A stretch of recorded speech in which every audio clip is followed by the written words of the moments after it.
Hello students, today we are taking chapter 2nd of civics. What is democracy and why democracy? Now the questions comes at why chapter 2nd, why not chapter 1st? Because chapter 1st democracy in the contemporary world is not in your syllabus, right?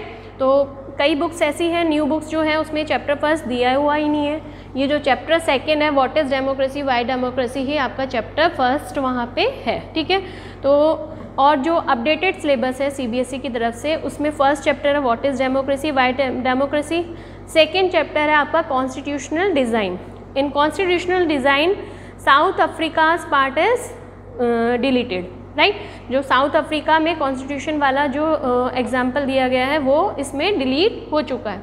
Next है electoral rights. Next है working of institution. Okay, total 4 chapters are in your syllabus in civics book and democratic rights is deleted from your portion, ठीक है. तो 4 chapters है total. What is democracy why democracy, second chapter constitutional design, third chapter electoral politics and fourth chapter is working of institution, right. तो we are now today we will discuss that what is democracy, right, and why democracy. In this video we are discussing what is democracy, why democracy is necessary, क्या है democracy. Starting से आप लोग पढ़ते जा रहे हैं कि डेफिनेशन डेमोक्रेसी की क्या होती है, डेमोक्रेसी कैसे बेटर है और फॉर्म ऑफ गवर्नमेंट से. जैसे पहले का अगर हम एग्जांपल लें तो पहले डेमोक्रेटिक गवर्नमेंट बहुत कम होती थी, लेकिन it is good for all, it is good for the people also. हमें भी ये लगता है कि हमारे जो डिसीजंस हैं वो हमारे इलेक्टेड रिप्रेजेंटेटिव है वो लेते हैं, that's why it is good. और लेटर ऑन जो डेमोक्रेटिक गवर्नमेंट है वो मैनी कंट्रीज़ है वो अडॉप्ट करने लगी और उसमें वो उसको फॉलो करने लगी. बट डेमोक्रेसी जो है वो उसके फीचर्स क्या होने चाहिए. जैसे कई कंट्रीज़ ऐसी हैं जिसमें डेमोक्रेसी है लेकिन वो इन एक्चुअल में डेमोक्रेटिक कंट्री नहीं कहलाती, राइट.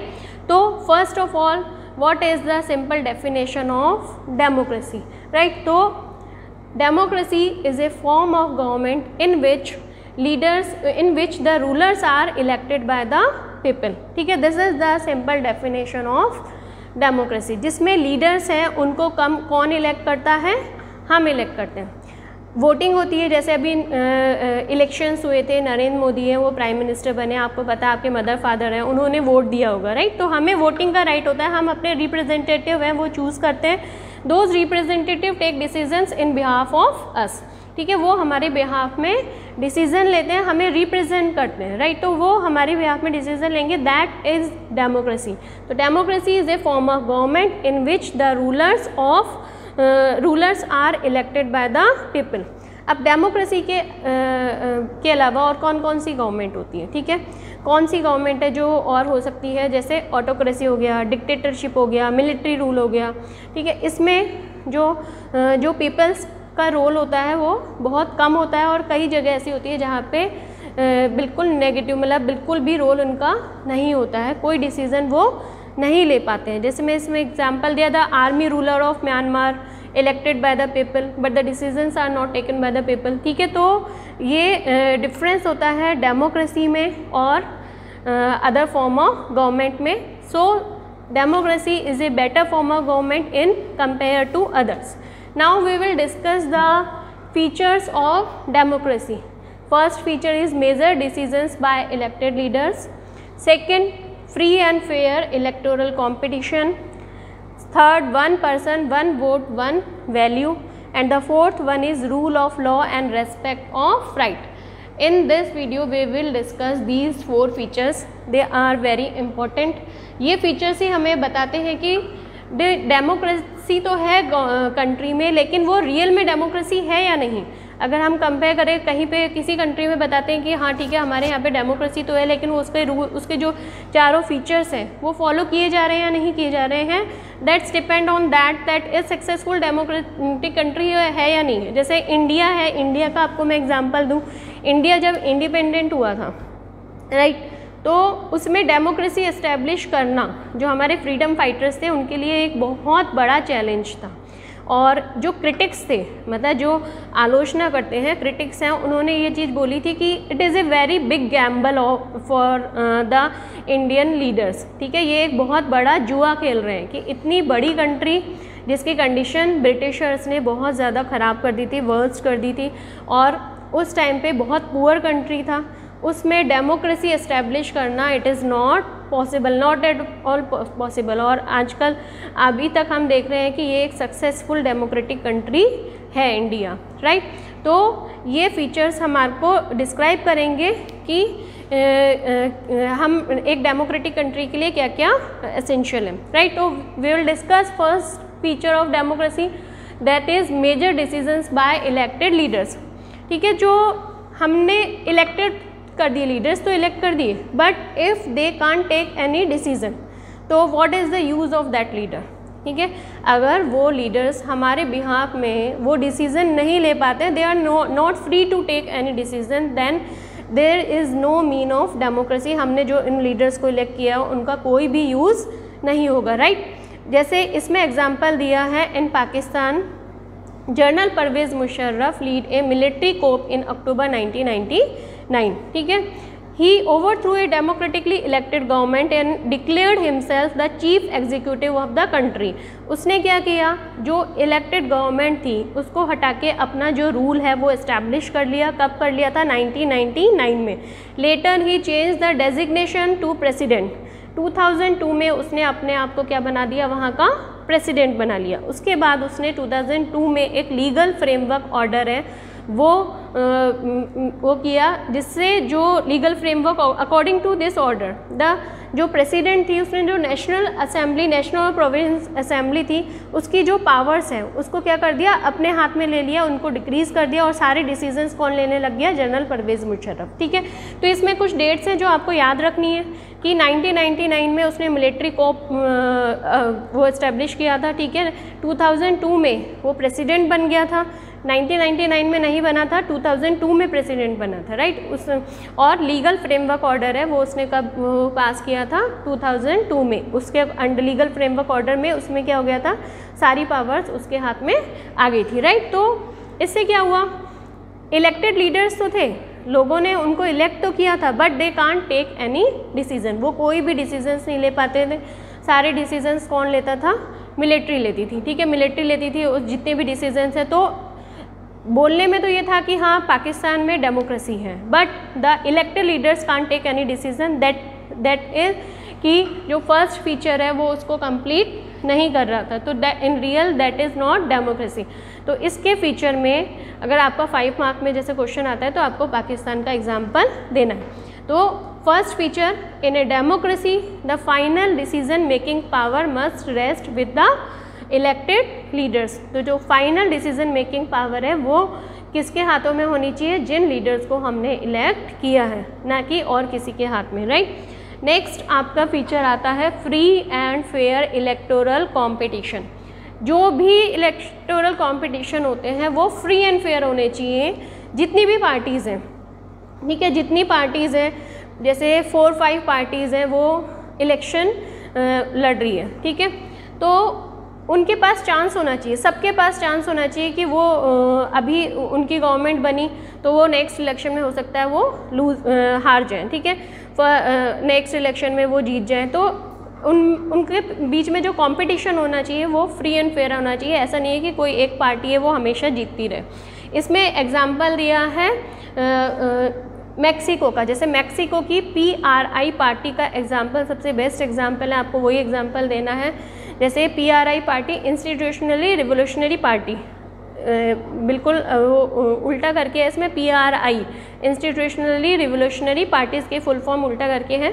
तो इस पार्टी की सबसे बड़ी प्रॉब्लम ये थी कि ये और पार्टीज़ के साथ इलेक्शन तो लड़ती थी, लेकिन ये क्या करती थी, जितने भी गवर्नमेंट स्कूल्स में टीचर्स होते हैं उनको वो प्रेशराइज करती थी कि वो अपने स्कूल में जो बच्चे पढ़ते हैं वो अपने पेरेंट्स से बोलें कि वो किसको वोट देगी, PRI पार्टी को वोट देगी। तो ये प्रेशर लोगों के ऊपर रहता था, उनको प्रेशराइज किया जाता था। मास मीडिया जो है उनको प्रेशराइज किया जाता था कि वो सिर्फ इसी को प्रमोट करे, इसी के बारे में बोले। तो दैट इज़ नॉट फेयर। तो लोगों के पास चॉइस नहीं रहती थी, वो प्रेशराइज रहते थे, फ्री एंड फेयर इलेक्शन नहीं होते थे। तो दूसरी पार्टी है वो इलेक्शन में तो खड़ी हो रही है लेकिन उसके पास कोई भी चांस नहीं है जीतने का, ठीक है। तो ऐसा प्रेशराइजेशन लोगों के ऊपर नहीं होना चाहिए। That's why the second feature जो था मैक्सिको में वो PRI पार्टी ने वो कंप्लीट नहीं किया। That's why it is also not A fully democratic country. तो वो second feature free and fair electoral competition है उसको भी वो नहीं कर रही है। तो सेकेंड पॉइंट आपका क्या बनता है, a democracy must be based on a free and fair election where those currently in power have a fair chance of losing.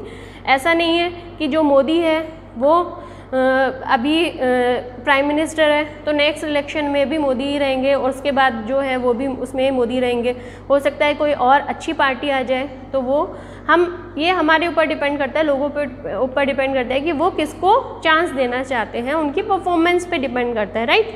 तो उनके पास फेयर चांस हो कि हाँ वो नेक्स्ट इलेक्शन में वो लूज़ कर सके, तो उनके मन में एक डर रहेगा, राइट। क्योंकि वो जो भी डिसीजन लेंगे अगर उनके पास ऐसा है कि हाँ नेक्स्ट ईयर भी वो ही आएंगे, उससे नेक्स्ट ईयर भी वो ही आएंगे, तो उनके मन में तो ये नहीं रहेगा कि डर तो रहेगा ही नहीं, वो कोई भी डिसीजन ले फेवर में लेंगे ही नहीं, तो नेक्स्ट इलेक्शन का उनके मन में डर रहेगा। नेक्स्ट आपका पॉइंट है rule of 1 person 1 vote 1 value.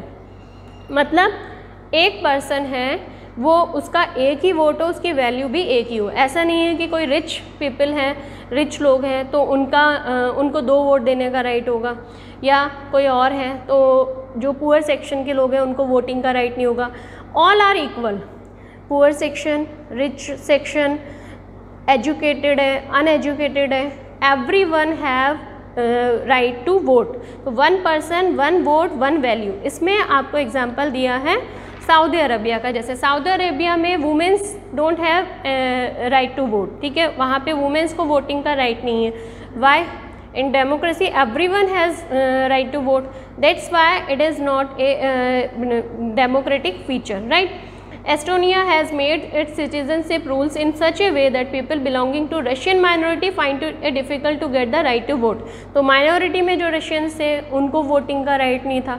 These are the examples कि इन कंट्रीज़ में डेमोक्रेसी होते हुए भी डेमोक्रेटिक कंट्री वो नहीं कहलाएंगे, बिकॉज जो 1 पर्सन 1 वोट 1 वैल्यू का फीचर है वो उसको कंप्लीट नहीं कर रही है।